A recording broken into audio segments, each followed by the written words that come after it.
오늘 하나님께서 우리에게 주시는 말씀은 창세기 1장 1절로 13절 말씀입니다. 창세기 1장 1절부터 13절 말씀입니다.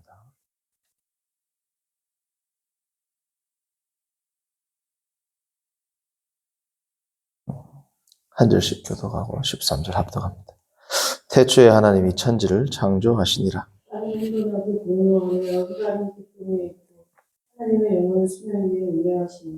하나님이 이르시되 빛이 있으라 하시니 빛이 있었고 하나님의 보시기에 좋았더라. 하나님이 빛과 어둠을 나누사 하나님이 빛을 낮이라 부르시고 어두움을 밤이라 부르시니라. 저녁이 되고 아침이 되니 이는 첫째 날이니라. 하나님이 이르시되 물 가운데 공창이 있어 물과 물로 나뉘라 하시고 하나님이 공창을 만드사 공창 아래의 물과 공창 위의 물로 나뉘게 하시니 그대로 되니라. 하나님이 공창을 하늘이라 부르시니라. 저녁이 되고 아침이 되니 이는 첫째 날이니라. 하나님이 이르시되 천하의 물이 한 곳으로 모이고 묻이 드러나라 하시니 그대로 되니라. 하나님이 묻을 땅이라 부르시고 모유물을 바다라 부르시니 하나님이 보시기에 좋았더라. 하나님이 이르시되 땅은 풀과 씨 맺는 채소와 각기 종류대로 씨 가진 열매 맺는 나무를 내라 하시니 그대로 되어 땅의 풀과 각기 종류대로 씨 맺는 채소와 각기 종류대로 씨 가진 열매 맺는 나무를 하나님이 보시기에 좋았더라. 저녁이 되고 아침이 되니 이는 셋째 날이니라. 아멘.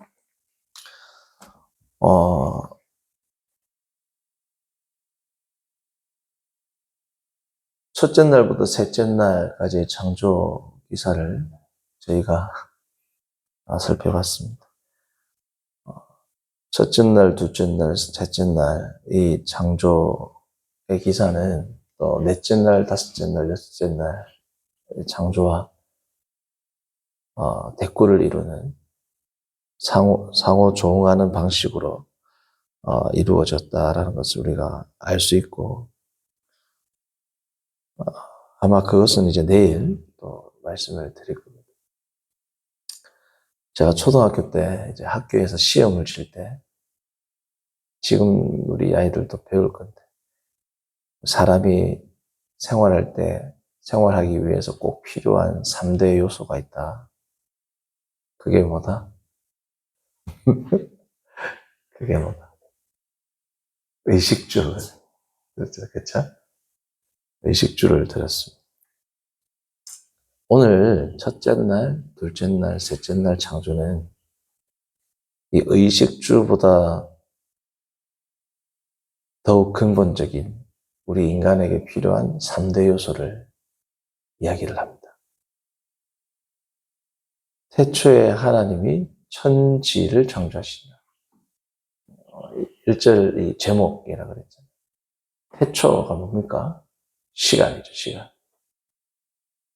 천지가 뭐예요? 하늘과 땅. 물론 이제 천지라는 게 히브리어로 온 만물을 의미할 수 있지만 그냥 문자적으로 본다면 하늘과 땅입니다. 그러니까 첫째 날은 뭐예요? 태초에 해당하는 내용입니다. 그죠? 그냥 문자적으로 천지, 하늘과 땅입니다. 둘째 날은 뭐예요? 하늘이죠. 셋째 날은 뭡니까? 땅입니다. 오늘 우리가 살펴봤던.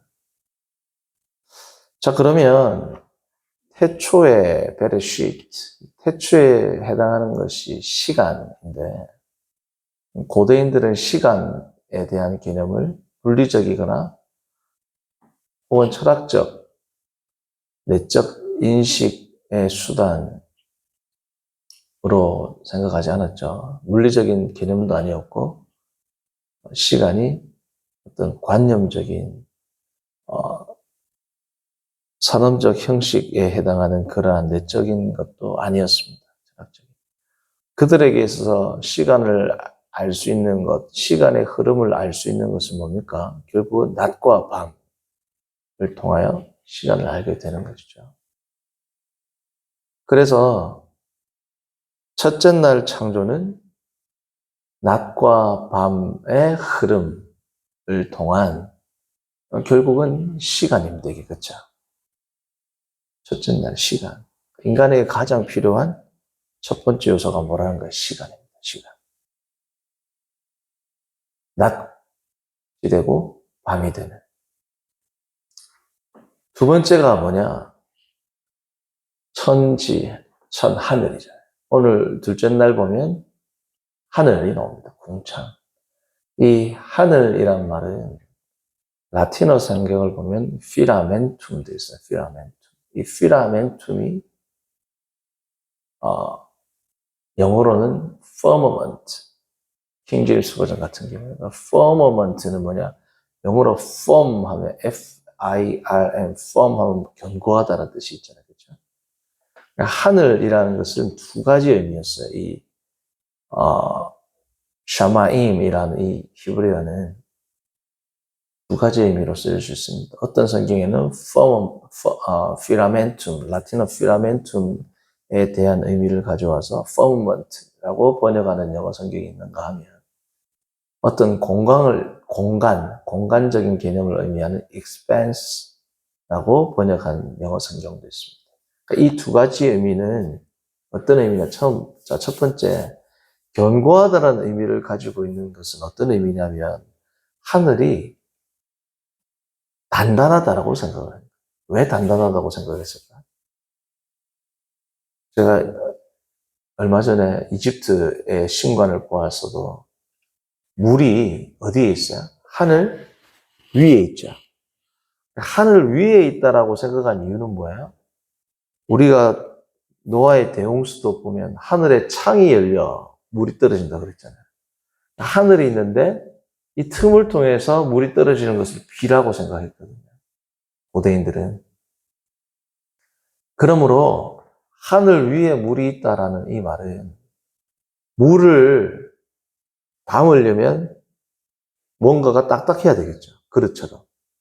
그러니까 하늘이 물을 담고 있으려면 어떻게 해야 돼요?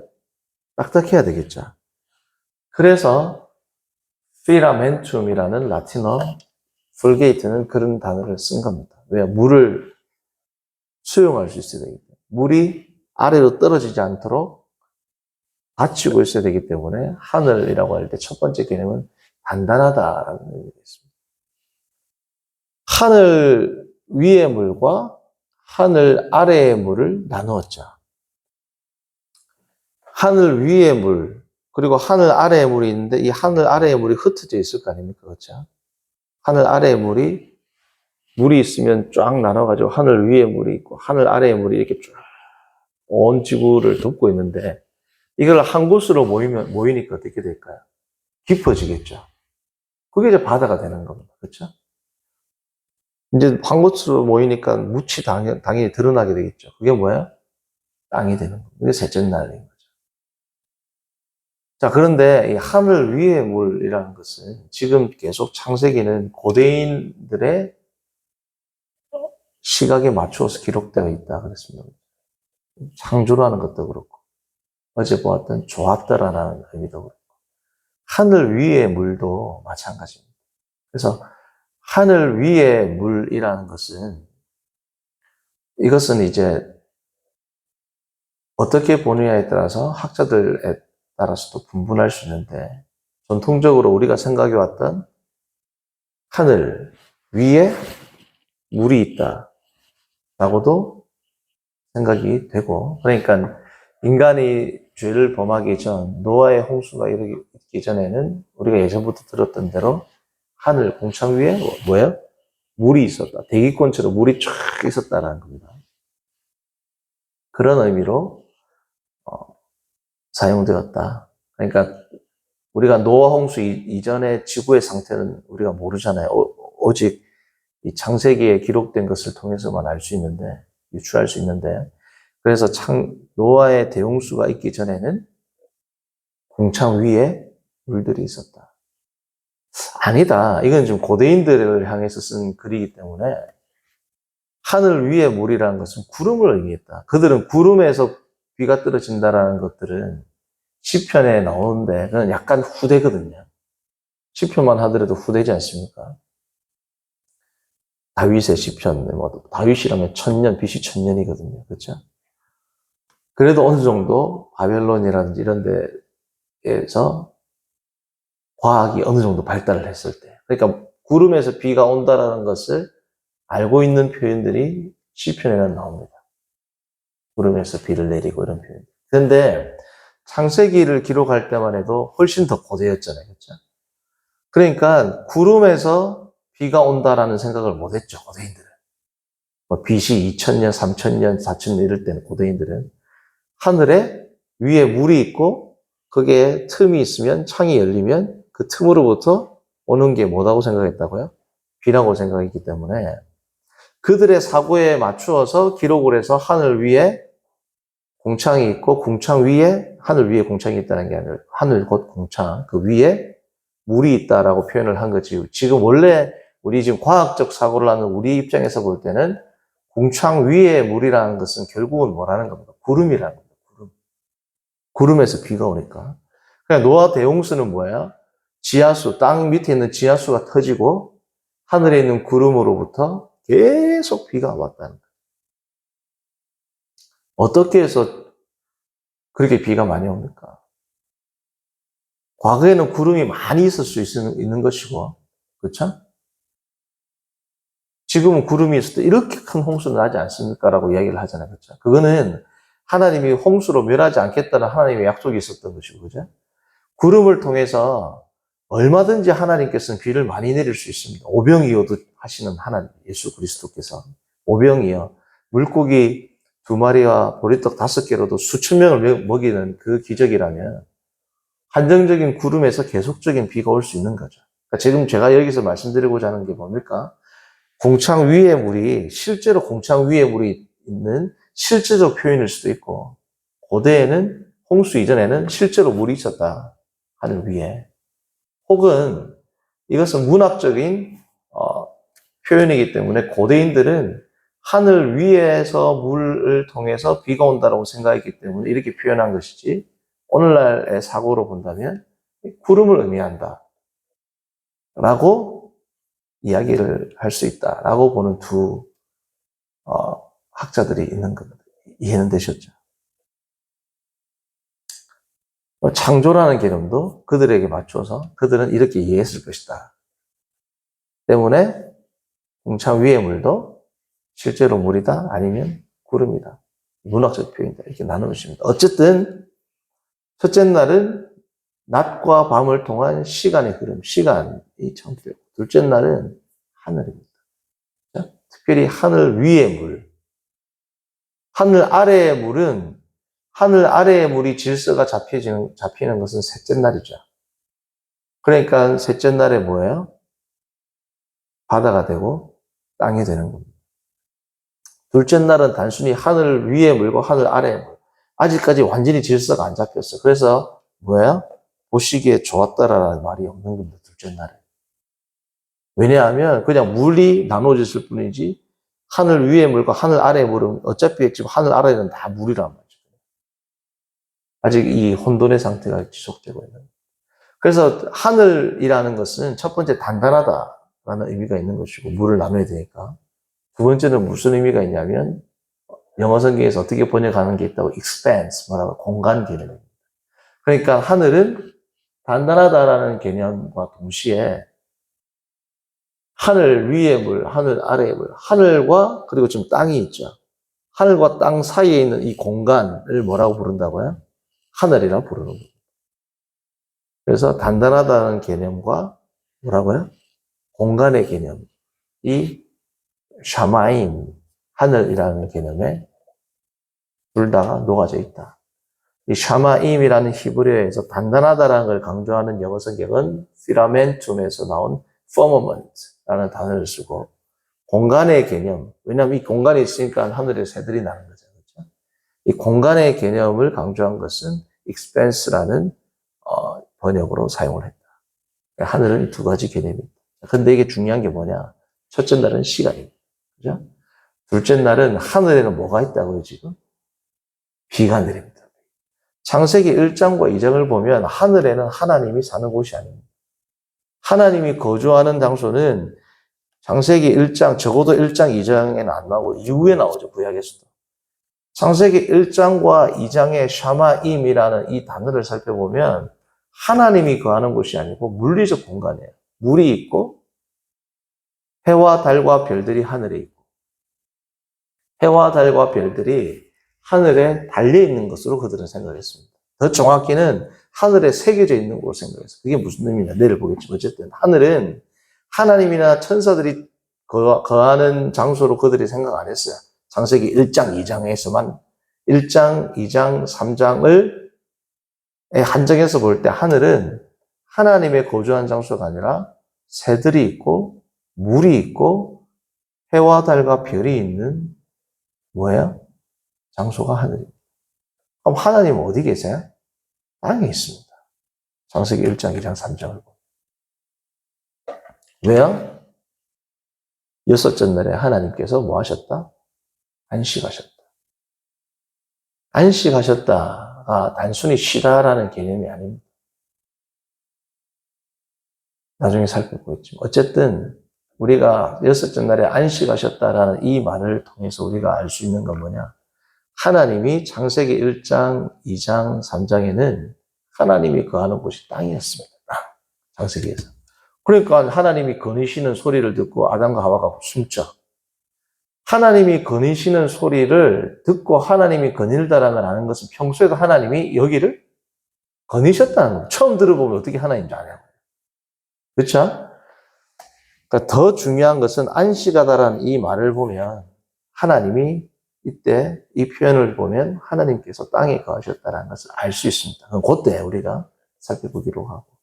어쨌든 하늘에서 지금 첫째 날, 둘째 날, 셋째 날에서 하늘의 중요한 의미는 공간적인 의미도 있지만 첫째 날, 둘째 날, 셋째 날은 지금 하늘은 뭘 담고 있는 장소입니다. 오늘 우리가 읽었던 둘째 날을 보면 하늘은 물을 담고 있는 그릇 같단 말이죠. 그러니까 물은 뭐예요? 농사 지을 때 제일 중요한 게 물입니다. 그렇죠? 그러니까 첫 번째 농사 지을 때 중요한 게 낮과 밤 시간의 흐름이에요. 그렇죠? 두 번째 제일 중요한 게 뭐예요? 물입니다. 다시 말하면 날씨란 말이죠. 그래서 의식주, 우리가 생각할 때 의식주보다 더 근본적인 인간 생활의 필수적인 요소 세 가지를 첫 번째 시간, 낮과 밤 시간이라고. 두 번째 뭐라고요? 하나님이 둘째 날에 날씨를 창조한 거예요. 날씨. 비가 온단 말이죠. 비가. 농작물이 자라려면 비가 와야 돼. 그죠? 셋째 날은 하나님이 뭐 주신 거예요? 귀옥한 땅과 음식입니다. 땅에서 11절 보세요. 11절 보시면 하나님이 이르실 때 땅은 풀과 씨 맺는 채소와 각기 종류대로 씨 가진 열매 맺는 나무를 어떻게 알아?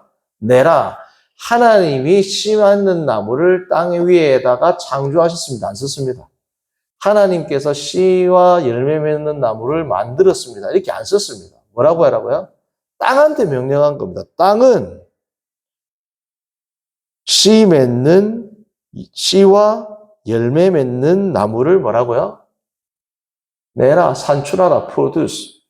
땅은 이러한 나무를 생산해내라라는 겁니다.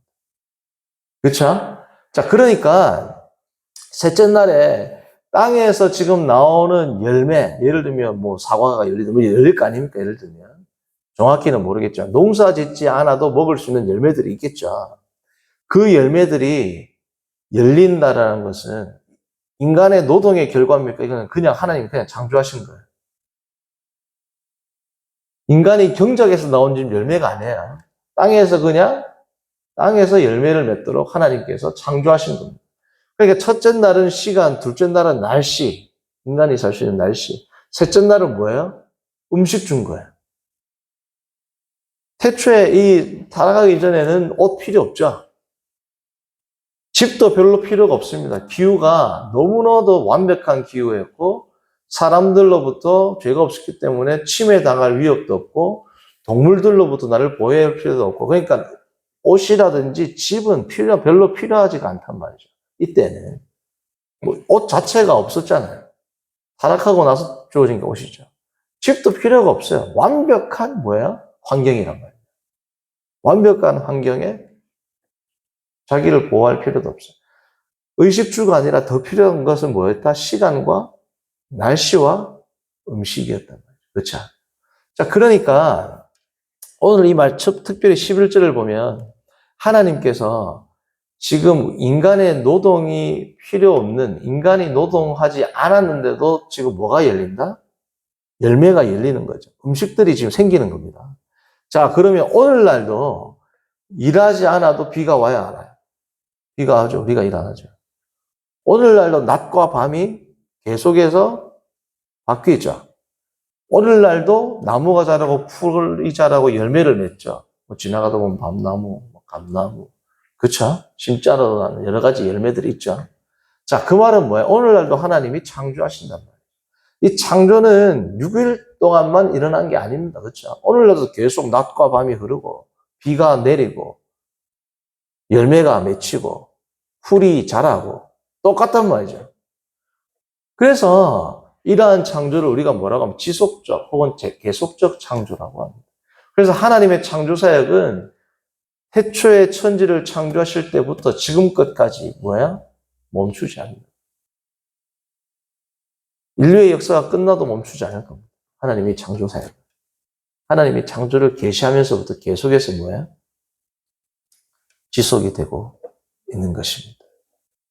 그러니까 하나님께서 지금도 창조 중이다라는 이 사고는 우리에게 뭘 알려줍니까? 제가 창세기에서 드러난 세상 할 때 말씀드렸는데 하나님이 이 세상을 기계처럼 완벽하게 만들어 놓으시고 관여하지 않으시는 이신론, 신이 세상에서부터 떨어져 있다라는 이신론적 세계관이나 자연은 우리 마음대로 이용하고 오용해도 된다라는 기계론적 세계관을 배쳐가지고 성경은 지금도 하나님이 개입하셔가지고 창조하신단 말이에요. 우리는 뭐예요? 청지기로 이것을 가꾸는 겁니다. 그렇죠? 자, 그런데 하나님께서 지금 우리가 인간에게 가장 필수적인 세 가지 요소가 시간과 날씨와 음식이라고 그랬죠. 근데 이 모든 필수적인 요소를 다 없어질 만한 그러한 위기가 한 번 있었습니다. 언제? 노아 대홍수 때였습니다. 노아 대홍수 때 모든 온 천지가 물로 다 덮였다. 라는 말은 창세기 1장 2절을 생각나게 하죠. 땅이 혼돈하고 공고하고 흑암이 깊은 위에, 여기서 깊은 물이란 말이에요. 온 지구를 물로 다 덮고 있을 때가 언제야? 1장 2절입니다. 하나님이 낮과 밤을 나누시고 하늘을 통하여 물과 물을 나누시기 전 태초의 상태가 어떻다고요? 물만이 가득했다. 그 태초의 상태, 혼돈과 공허가 가득했던 그때의 지구의 상태로 거의 되돌아갈 만큼의 심판이 뭐였어요? 노아 대홍수였습니다. 그렇죠? 근데 이 노아 대홍수가 끝나고 나서 하나님께서 노아에게 약속하신 내용이 무지개하고 생육하고 번성하고 충만하라. 또 하나가 있습니다. 오늘 창세기 1장 1절과 3절과 1장 1절부터 12절까지의 내용, 13절까지의 이 내용, 첫째 날부터 셋째 날까지의 창조의 내용을 그대로 담는 내용이 한 구절로 요약해서 나와요. 8장 22절 봅니다. 창세기.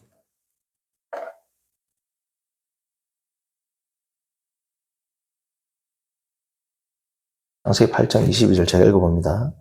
땅이 있을 동안에는 심음과 거둠과 추위와 더위와 여름과 겨울과 낮과 밤이 쉬지 아니하리라. 내가 너희를 완전히 21절 보면 멸하지 않는다고 나오거든요. 완전히 혼돈 상태로 창세기 1장 2절과 같은 크리에이션에서 언크리에이션이 될 뻔했지만 나의 사랑으로 노아와 가족들을 보호했는데 처음 이 세상을 창조했을 때처럼 지금 이 물로 홍수로 심판을 끝나고 난 노아와 그리고 너희 후손들로부터 오는 모든 인류에게는 내가 처음 창조했을 때와 같은 동일한 은혜, 동일한 창조를 행하였다. 대신에 역순입니다. 하나님의 창조의 반대가 뭐예요? 비창조, 창조의 반대는 비창조. 고대인들에게서 질서의 반대이니까 무질서. 펑션에서 non-function. 기능이 있는 것에서 기능이 없는 것. 질서에서 무질서로 갈 뻔한 것이 뭐라고? 노아 대홍수죠. 자, 이 무질서한 가운데서 다시 질서를 부여하시는 하나님의 창조의 사역이 약속됩니다. 자, 8장 22절. 첫 번째 뭐예요? 심음과 거둠이 있을 것이다. 음식을 주겠다. 그쵸? 심고 거둔다라는 거는 안 거두들이게 하면 음식 없는 거잖아요. 그쵸? 심음과 거둠이 있다. 음식이 있다. 추위와 더위와 여름과 겨울, 날씨가 있다. 낮과 밤이 있다. 시간이 있다. 첫 번째 창조와 역순이지만 첫 번째 창조를 그대로 지속하는 하나님을 보여줍니다. 역순인 것은 뭐 때문이라고요? 완전히 없어질 뻔했더라. 그렇죠? 이 세상이. 그러나 하나님의 창조의 섭리로 다시금 시작한다라는 걸 강조하기 위해서 역순으로 음식이 먼저 나오고 날씨가 나오고 시간이 나오고 하나님께서는 동일하게 이 섭리와 하나님의 사랑으로 뭐예요? 인간들을 보존하고 다스리고 계신 거죠. 우리가 마지막 때가 되면 마지막 때에도 이런 일이 생길 겁니다. 예수님이 지금 노아 때 죄가 관영하니까 심판하시고 심판이 끝나고 나시니까 다시금 새로운 질서가 부여됐죠. 예수 그리스도 때에도 예수 그리스도를 통하여 심판이 왔고 그리스도께서 죽으셨죠. 심판 이후에 재창조가 왔고 재창조 이후에 새로운 또 질서가 왔습니다. 우리의 삶 가운데. 우리의 영혼에 새로운 질서가 오게 됐지 않습니까? 마지막 종말에 예수 그리스도가 다시 오실 때에도 사람들의 죄악이 하나님이 보실 때 가득 찼을 때 심판이 이루어지겠죠. 그리고 그 심판 가운데 구원이 있을 겁니다. 노아처럼 거죠. 그리고 새 창조, 재창조의 역사로 인간들에게 또 다른 질서가, 새로운 질서가 부여될 겁니다. 하나님의 섭리는 이렇게 처음부터 끝까지 계속해서 흐르고 있습니다. 하나님의 질서는 한 번도 인간에 의해서 깨어진 적이 없어요. 인간이 하나님께 죄를 범하는 그 순간에도 하나님의 질서는 안 깨집니다. 인간이 죄를 범했다고 해서 해와 달이 안 뜨는 게 아니죠. 인간이 죄를 범했다고 해서 우리가 하나님의 형상이 아닌 게 아닙니다. 파괴되었죠. 하나님의 섭리와 지혜와 계획과 통치는 하나님이 이 세상을 창조하면서부터 계속해서 한 번도 파괴되지 않고 영원히 지속될 겁니다. 그게 하나님의 통치와 하나님의 섭리가 영원히 지속되는 것. 이것을 다른 말로 하나님 나라라 그래요. 하나님 나라는 영원할 것이란 말이죠. 그렇죠?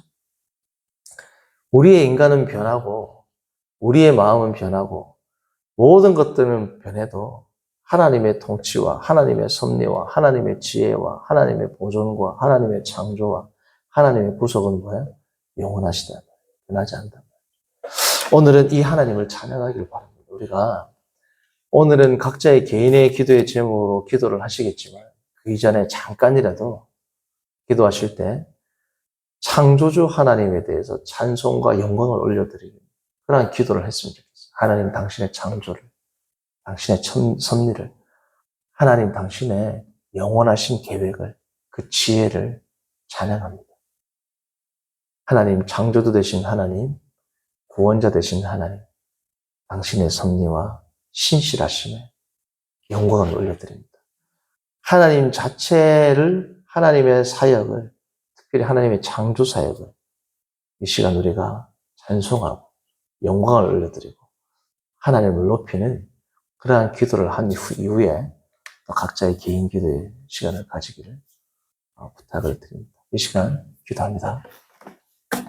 선하신 하나님 아버지, 오늘 우리가 창세기의 말씀을 통해서 하나님께서 우리 인간이 이 땅에 거주하기에 가장 필요한 세 가지 요소를 시간과 날씨와 공간 그리고 비옥한 땅과 음식, 시간과 날씨와 음식 이 세 가지를 우리에게 주셨고 인간이 어떠한 타락과 죄악에도 불구하고 하나님의 창조의 섭리는 한 번도 멈춘 적이 없고 깨어진 적이 없고 하나님의 영원하신 지혜 가운데 오늘도 우리의 심장이 뛰게 하시고 코끝에서 호흡을 하게 하시고 생각하게 하시고 움직이게 하시고 말하게 하시고 해와 달과 별들이 운행하게 하시고 낮과 밤이 흐르게 하시고 천하 만물 가운데 모든 만물들이 주의 뜻 가운데 하나도 오차 없이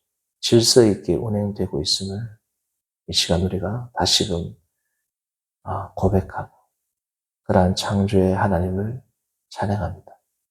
모든 것들을 통치하시고 섭리하시는 영광의 주님을 높여드립니다. 하나님, 우리가 그 하나님의 형상으로 피조되었고 그 하나님의 영광을 드러내는 거룩한 주의 백성, 회복된 주의 형상, 하나님의 형상, 회복된 하나님의 형상의 삶을 살아가는 우리 모두가 되도록 인도하여 주옵소서. 예수님의 이름으로 기도합니다. 아멘. 하늘에 계신 우리 아버지여, 이름이 거룩히